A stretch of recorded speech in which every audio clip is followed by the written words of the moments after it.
ನಾನು ಸನ್ಮಾನ್ಯ ಶ್ರೀ ಮೋದಿಯವರನ್ನು ಯಾವ ರೀತಿಯೂ ಬಲ್ಲೆ ಅಲ್ಲ. ಅವರ ಜೊತೆ ಕೆಲಸ ಮಾಡಿಲ್ಲ, ಅವರ ನಿಕಟ ವರ್ತುಳದಲ್ಲಿ ಇಲ್ಲ. ಅದು ಬರಿತಾ ಹೋದಾಗ ನನಗೆ ಮೋದಿಯವರನ್ನು ನಾನು ನೋಡುವ ದೃಷ್ಟಿಯೇ ಬದಲಾವಣೆ ಆಯಿತು. ಆಕಳು ತನ್ನ ಹಾಲು ಕುಡಿಯೋದಿಲ್ಲ, ಒಂದು ವೃಕ್ಷ ತನ್ನ ಫಲವನ್ನು ತಿನ್ನುವುದಿಲ್ಲ, ಒಂದು ನದಿ ತನಗಾಗಿ ಹರಿಯುವುದಿಲ್ಲ.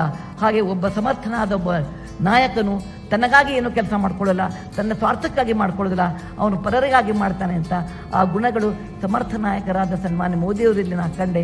ಮೋದಿ ಅಟ್ 20 ಈ ಪುಸ್ತಕ ಇಂದು ನಿಮ್ಮೆಲ್ಲರಿಗೂ ಕನ್ನಡದಲ್ಲಿ ಸಿಗಲಿದೆ. ಇದರಲ್ಲಿ ಒಂದು ಚಾಪ್ಟರ್ ಬರೆದಿರೋದು ನಂದಿದೆ, then comes the winds of change ಅಂತ.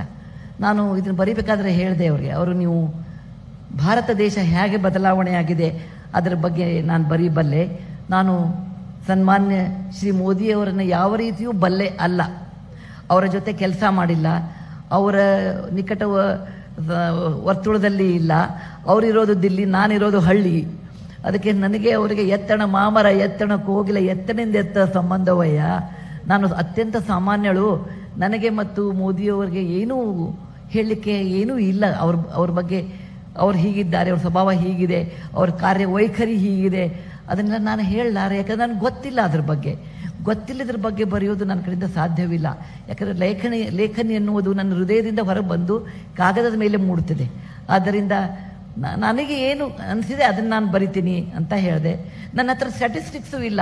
20 ವರ್ಷದ ಹಿಂದೆ ಇಷ್ಟು ಎಜುಕೇಷನ್ ಆಗಿತ್ತು, ಇಷ್ಟು ಮಕ್ಕಳಿಗೆ ಶಾಲೆ ಇತ್ತು, ಇಷ್ಟು ಆಹಾರವಿತ್ತು, ಈ ಥರ ಆಯಿತು ಅನ್ನೋದು ಅಂಕೆ ಸಂಖ್ಯೆಗಳು ನಾನು ಬಲ್ಲೆ ಅಲ್ಲ. ಆದರೆ 20 ವರ್ಷದಲ್ಲಿ ಮಹಿಳೆ ಹೇಗೆ ಬದಲಾವಣೆಗೊಂಡಿದ್ದಾಳೆ ಅದನ್ನು ನಾನು ಬಲ್ಲೆ. ನಾನು ಮಹಿಳೆಯಾಗಿ ಬಲ್ಲೆ. ಗ್ರಾಮೀಣ ಪ್ರದೇಶದಲ್ಲಿ ನಾನು ತಿಂಗಳಿಗೆ 20 ದಿನ ಗ್ರಾಮೀಣ ಪ್ರದೇಶದಲ್ಲಿ ಇರ್ತೀನಿ. ಅಲ್ಲಿ ಹೆಣ್ಣು ಮಕ್ಕಳು ಹೇಗೆ ಬದಲಾವಣೆ ಬಂದಿದ್ದಾರೆ, ಯಾಕೆ ಬದಲಾವಣೆಯಾಗಿದೆ, ಯಾಕೆ ಈ ಧೈರ್ಯ ಬಂದಿದೆ, ಮತ್ತು ನಿಜ ಜೀವನದ ಘಟನೆಯನ್ನು ಆಧರಿಸಿ ನಾನು then comes winds of change ಅಂದರೆ ಬದಲಾವಣೆಯ ಬಿರುಗಾಳಿ ಅಂದರೂ ತಪ್ಪಿಲ್ಲ. ಅದು ಯಾಕೆ ಆಯಿತು ಅಂತ ನಾನು ಬರೆದಿದ್ದೀನಿ. ಅದನ್ನು ಪೂರ್ತಿ ನಾನು ನಿಮಗೆ ಹೇಳೋದಿಲ್ಲ. ಹೇಳಿಬಿಟ್ರೆ ನೀವು ಕೊಂಡ್ಕೊಂಡು ಓದೋರೇ ಅಲ್ಲ, ನೀವು ಅದಕ್ಕೆ ಕೊಂಡ್ಕೊಂಡು ಓದ್ರಿ. ಅದನ್ನು ಬರಿತಾ ಹೋದಾಗ ನನಗೆ ಮೋದಿಯವರನ್ನು ನಾನು ನೋಡುವ ದೃಷ್ಟಿಯೇ ಬದಲಾವಣೆ ಆಯಿತು. ಯಾಕೆಂದರೆ ಒಬ್ಬ ಸ್ವಾರ್ಥ ನಾಯಕನಿಗೆ ಏನಿರಬೇಕು ಅಂದರೆ ಅವನಿಗೆ ಜನರ ಹಿತಾಸಕ್ತಿಯೇ ಮುಖ್ಯ ಹೊರತು ಬೇರೆ ಯಾವುದೂ ಅಲ್ಲ. ಹೇಗೆ ಬಿಸಿಲಲ್ಲಿ ಒಂದು ಗಿಡ ಒಣಗುತ್ತಾನೆ, ಒಂದು ಗಿಡ ನಿಂತುಕೊಂಡ್ರು ಸಹಿತ ತನ್ನ ಎಲೆಗಳನ್ನು ಆಡು ಕುರಿಗಳಿಗೆ, ತನ್ನ ಪೊಟರೆಯಲ್ಲಿ ಪಕ್ಷಿಗಳಿಗೆ ಜಾಗ, ನೆರಳಿನಲ್ಲಿ ಮನುಷ್ಯನಿಗೆ ಕೂಡಲಿಕ್ಕೆ ಮತ್ತು ಕಟ್ಟಿಗೆಯನ್ನು ಮನೆ ಕಟ್ಟಲಿಕ್ಕೆ, ಪ್ರತಿಯೊಂದು ಅಂಗವನ್ನು ಜನರ ಉಪಕಾರಕ್ಕಾಗಿ ಅದು ಗಿಡ ಹೇಗೆ ನಿಲ್ತದೆ, ಹಾಗೆ ನನಗೆ ಒಬ್ಬ ಮಹಾನ್ ನಾಯಕನ ಗುಣಗಳು ಆವಾಗ ಅನಿಸಿತ್ತು. ಈ ಎಲ್ಲ ಹೊಸ ಪ್ರಯೋಗಗಳಿಗೆ, ಈ ಎಲ್ಲ ಉದ್ಯಮಶೀಲತೆಗೆ, ಈ ವಿಕಾಸಕ್ಕೆ ಒಬ್ಬ ವ್ಯಕ್ತಿ ಅಂದರೆ ಒಂದು ವ್ಯಕ್ತಿಯ ಲೀಡರ್ಶಿಪ್ ಕಾರಣ. ಅದು ನಮ್ಮ ಪ್ರಧಾನಮಂತ್ರಿ ಸನ್ಮಾನ್ಯ ಮೋದಿಯವರು. ಅವರು ಹೇಗೆ ಒಂದು ವೃಕ್ಷದ ಜೀವನದಂತೆ ಪರೋಪಕಾರಂ ನಹಂತಿ ವದ್ಯ, ಪರೋಪಕಾರಂ ಫಲಂತಿ ವೃಕ್ಷ, ಪರೋಪಕಾರಂ ದುಗ್ಧಂತಿ ಗಾವಃ, ಪರೋಪಕಾರಂ ಇದಂ ಶರೀರಂ.